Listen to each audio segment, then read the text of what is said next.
Why were ironclad ships revolutionary in the Civil War? Imagine a warship that could resist the most powerful cannons of its time and change the way battles at sea were fought. That's what ironclad ships brought to the Civil War. Before these ships, wooden sailing ships ruled the oceans, but they were vulnerable to cannon fire and fire.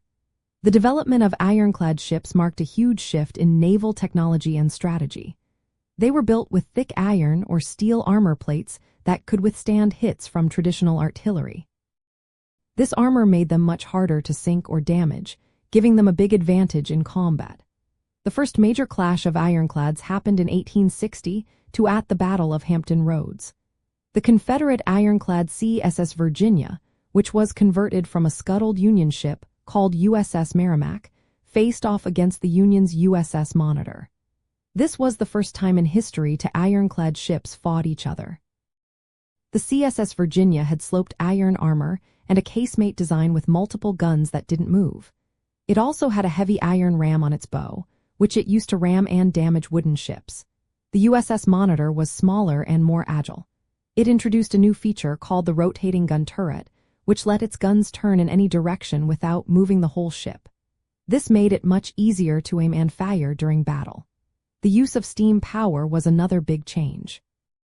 Ironclads did not rely on wind, so they could move and fight on their own schedule. They could attack blockades, defend ports, and challenge enemy ships more effectively. The Union used ironclads to enforce blockades that cut off supplies to the Confederacy. The Confederates used theirs to try to break these blockades and protect key ports. The development of ironclad ships during the Civil War showed that armored, steam-powered ships could dominate traditional wooden fleets. This made navies around the world rethink how they built ships and fought at sea. After the war, ironclad technology influenced the design of modern battleships and future naval battles. In short, these ships were revolutionary because they combined thick armor, steam power, and innovative features like rotating turrets. They made wooden ships obsolete and changed naval warfare forever. Their success in the Civil War proved that armored, steam-powered ships could win battles and shape the future of naval combat.